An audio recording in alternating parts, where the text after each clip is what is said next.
Assalamualaikum warahmatullahi wabarakatuh. Perkenalkan, nama saya Dina Rahmiyanti Putri dengan BP 2011316056, adalah mahasiswa dari S1 Keperawatan, Program B Intek D3 Keperawatan dari Fakultas Keperawatan Universitas Andalas. Saya akan melakukan praktikum tentang keperawatan anak dengan pemeriksaan fisik bayi. Selamat menyaksikan.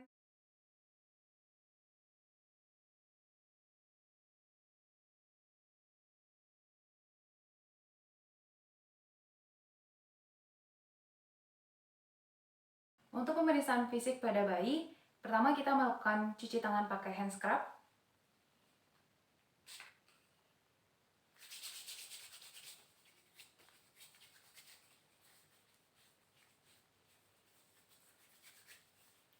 Kemudian kita menggunakan handscoon. Bisa menggunakan handscoon bersih.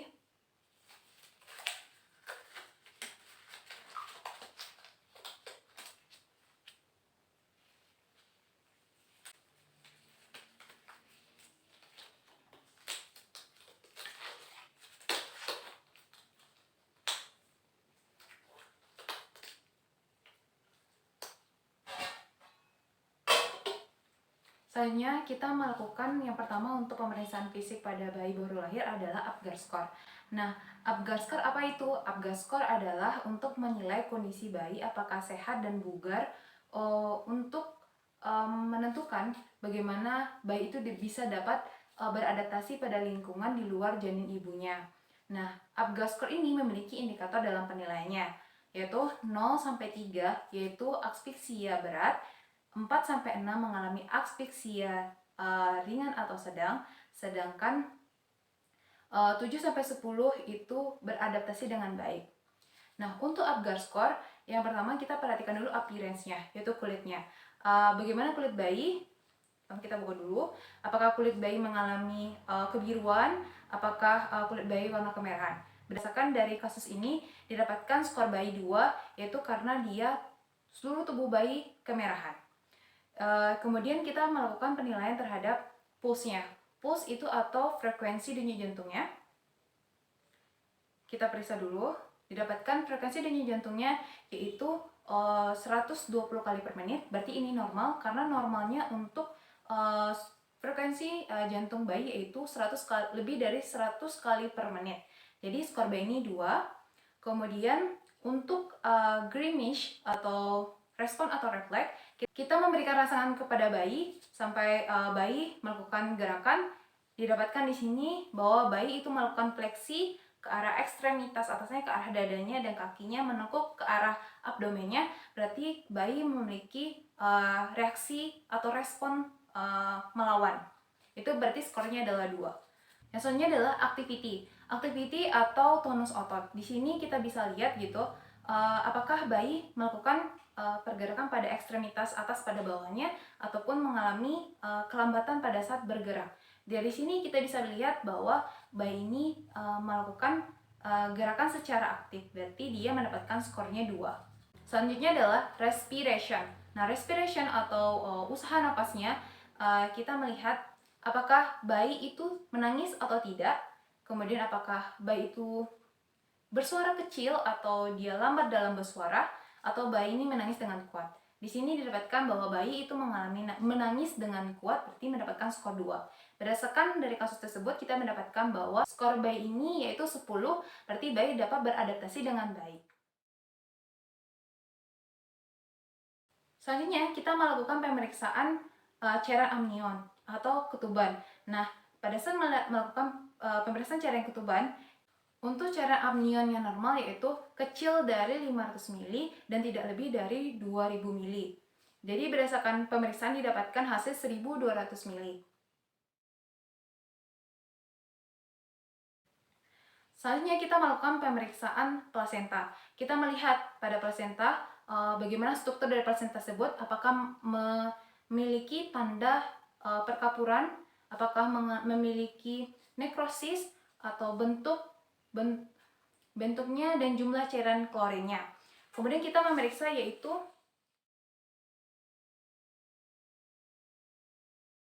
selanjutnya kita melakukan yaitu pemeriksaan tali pusar bayi. Nah, pada saat melakukan pemeriksaan tali pusar bayi, inspeksi jumlah pembuluh darah pada bayi, yaitu pembuluh darah arteri dan venanya. Normalnya itu memiliki 2 arteri dan 1 vena. Kemudian kita periksa itu apakah terdapat kelainan pada tali pusar bayi seperti tali simpul pada tali pusar bayi, atau mengalami kemerahan atau infeksi pada sekitar tali pusar.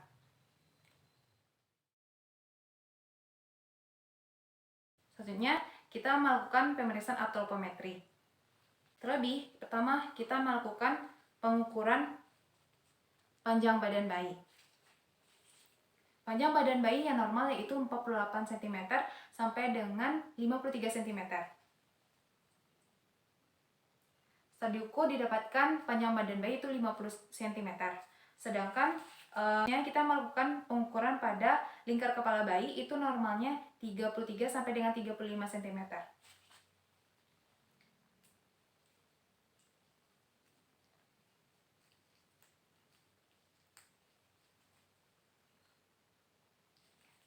Didapatkan hasil dari pengukurannya yaitu 33 cm.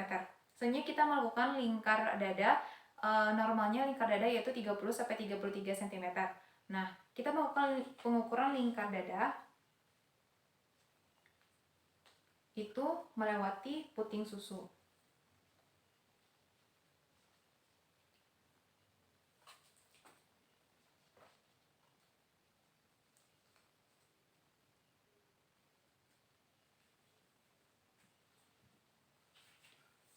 Didapatkan hasil yaitu 30 cm.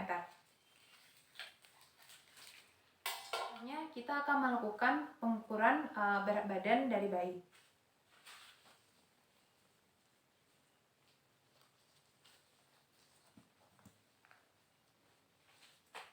Oke, kita akan melakukan pengukuran berat badan dari bayinya.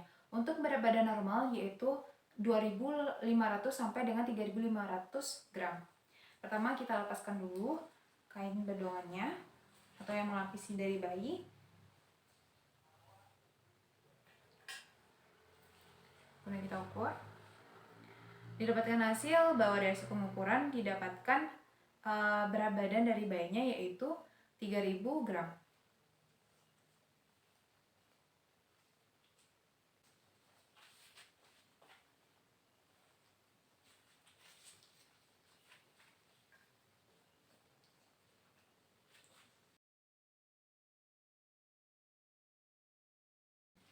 Selanjutnya, kita akan melakukan pemeriksaan tanda-tanda vital bayi terdiri dari tekanan darah, nadi, pernapasan, dan suhu tubuh bayi. Pertama, kita akan mengukur suhu bayi terlebih dahulu.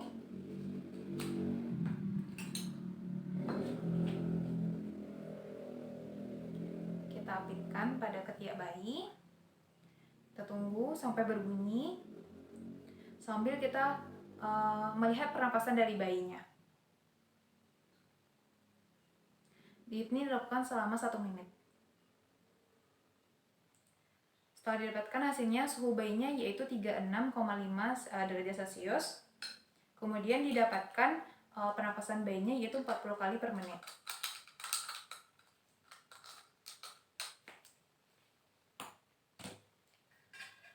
Selanjutnya, kita memeriksa frekuensi jantung atau nadi dari bayinya. Yaitu didapatkan 120 kali per menit.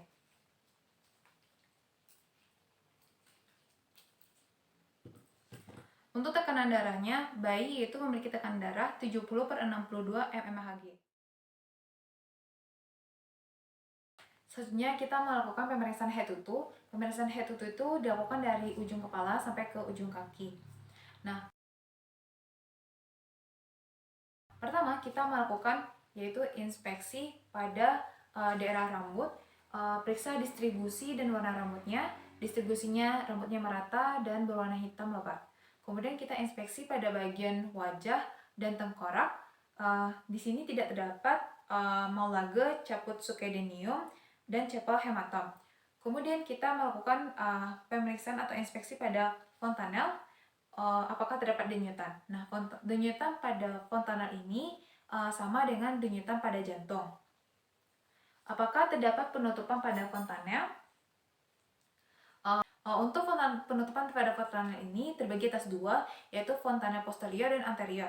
Fontanel posterior itu tertutup pada usia setelah 2 bulan, sedangkan fontanel anterior tertutup pada setelah usia 12 bulan sampai 28 bulan.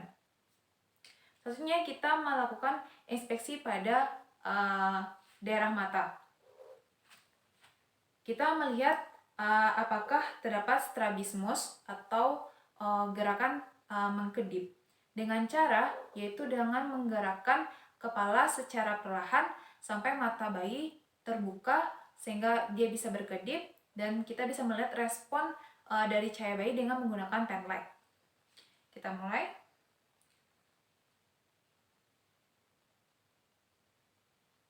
Oke, terdapat strabismusnya, kemudian kita menggunakan pen light.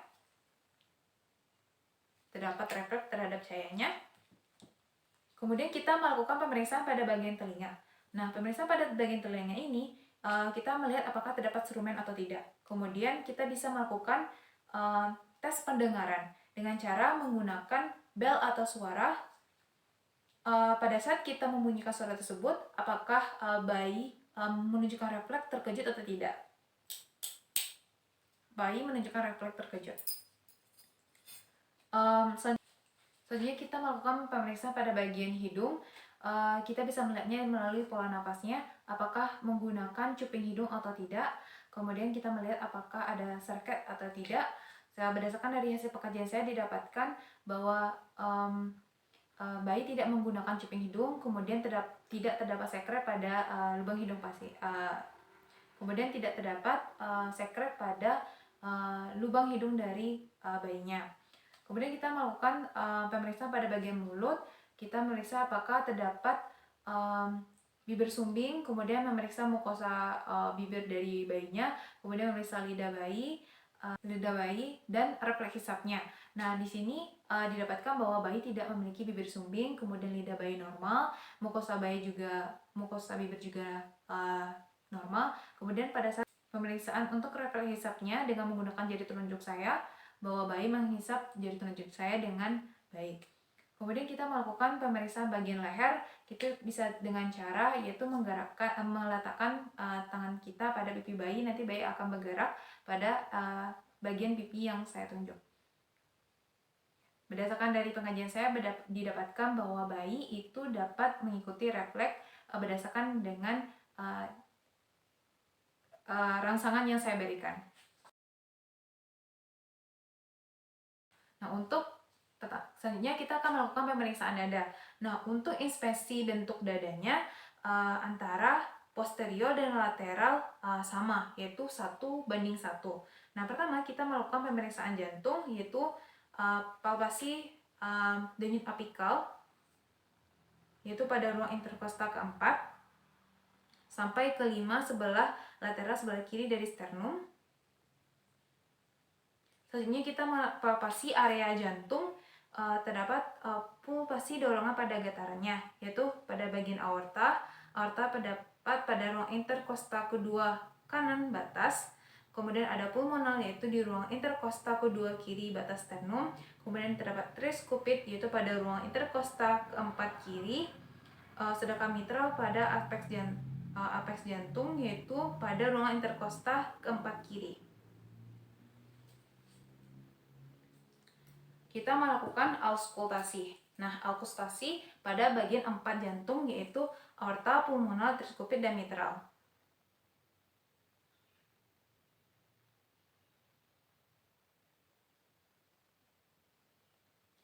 Terdapat hasilnya normal, mulai dari aorta. Nah, ini apabila dia normal untuk bunyi S1-nya yaitu berbunyi loop, sedangkan S2-nya berbunyi dup. Jarak kedua bunyi hanya 1 detik atau kurang. Selanjutnya kita dengarkan bunyi jantung. Tadi pada saat saya mendengarkan tidak terdapat bunyi jantung tambahan seperti murmur atau bunyi jantung lainnya. Pemeriksaan paru-paru. Nah, pemeriksaan paru-paru ini terdiri dari inspeksi pola pernapasan, kemudian inspeksi sifat dari uh, inspeksi sifat pernapasan bayi, kemudian inspeksi ritme atau irama pernapasan, lakukan palpasi, kemudian auskultasi bunyi napas.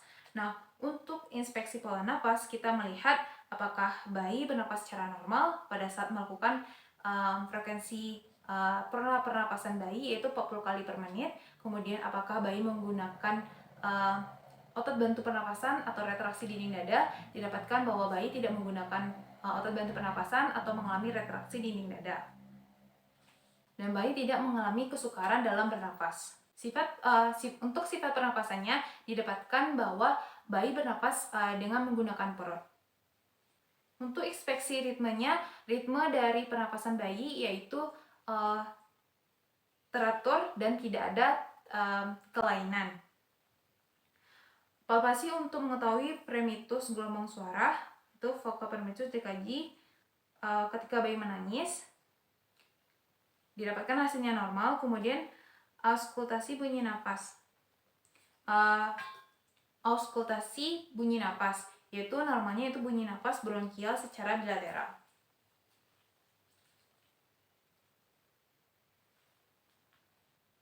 Didapatkan hasil bahwa bunyi napas yaitu bronkial secara bilateral.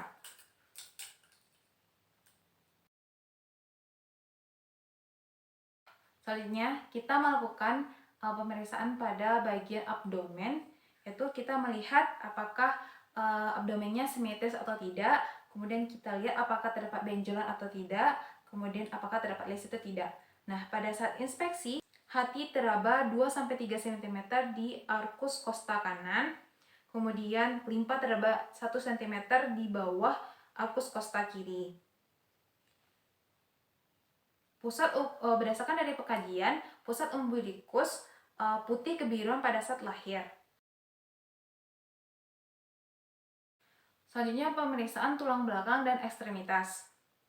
Kita lakukan palpasi pada tulang belakang dari bayi dengan posisi tengkurap seperti ini. Kemudian untuk melihat apakah ada kelainan pada tulang belakang seperti skoliosis spinal bifida atau lainnya. Didapatkan dari pengkajian tidak terdapat spinal bifida dan skoliosis. Kemudian saya melakukan inspeksi pada ekstremitas terhadap pergerakan kesimetrisannya. Terlihat bahwa bayi fleksi pada ekstremitas atas dan bawahnya. Selanjutnya pada bagian ekstremitas kita melihat apakah ada refleks grab atau menggenggamnya dengan cara meletakkan tangan kita pada bagian tangan dari bayinya. Dari pengajian bahwa bayi menggenggam dari tangan saya. Kemudian melihat apakah gerakan dari bayi ini simetris atau tidak antara kanan dan kirinya, kemudian kaki kanan dan kaki kirinya. Kemudian apakah terdapat hematom, apakah terdapat abnormal dalam pergerakan. Didapatkan hasil bahwa bayi itu melakukan pergerakan secara normal dan tidak terdapat hematom. Selanjutnya, kita akan melakukan pemeriksaan pada bagian genitalia. Pada bayi ini dengan jenis kelamin perempuan. Kita lihat apakah keadaan labia di sini didapatkan hasil, yaitu kita melakukan inspeksi, yaitu apakah bagian labia minora telah ditutup oleh labia mayora. Kemudian kita lihat lubang uretra dan vaginanya terpisah atau tidak, dan inspeksi apakah adanya sekret pada daerah vagina. Kemudian kita perhatikan pada bagian klitoris apakah terdapat kelainan atau pembengkakan. Kemudian selanjutnya kita melakukan pemeriksaan pada bagian anus.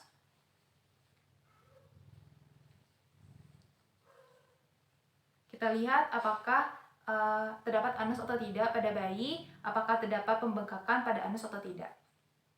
Didapatkan hasil dari pengkajian, bayi memiliki anus, kemudian tidak terdapat pembengkakan pada bagian anus.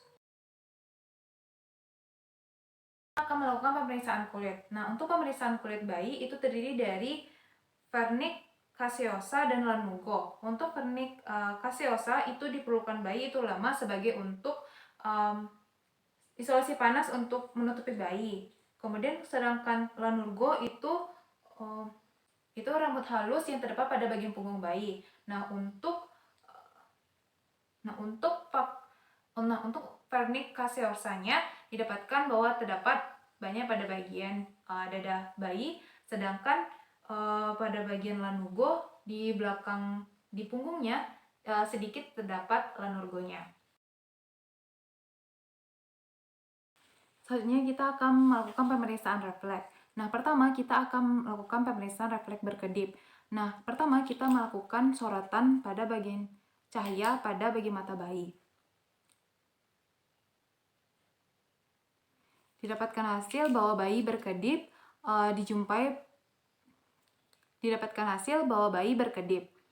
Kemudian tanda Babinski dengan melakukan goresan pada bagian kaki bayi pada bagian tepi. Nah, di sini didapatkan jari kaki mengembang dan ibu jari kaki dorsofleksi. Refleks Moro yaitu ubah posisi tiba-tiba pada saat kita memukul meja atau tempat tidur. Lengan eksistensi, kemudian jari-jari mengembang, tungkai sedikit ekstensi. Menggenggam atau palmar grab itu letakkan jari pada kedua telapak tangan bayi dan sisi luarnya, kemudian jari-jari melengkup ke sekitar jari diletakkan di telapak tangan, yaitu refleks palmar grabs. Itu selanjutnya adalah refleks palmar grabs, yaitu menggenggam dengan cara kita meletakkan jari telunjuk kita pada bagian telapak tangan, kemudian bayi menggenggam dari tangan kita. Kemudian refleks roasting, yaitu gesekan pada sudut mulut bayi.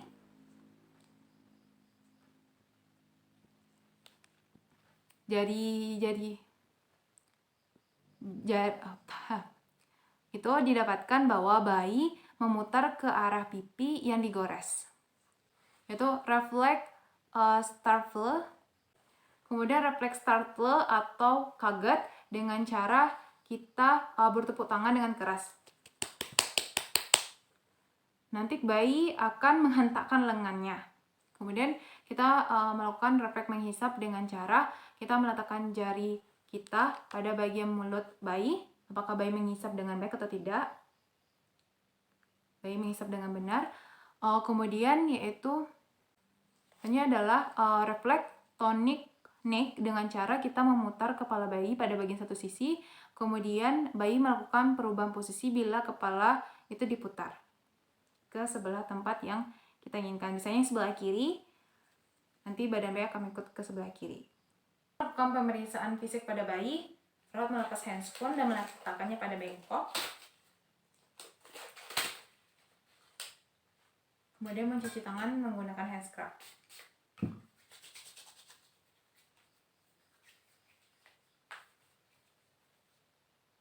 Selesai.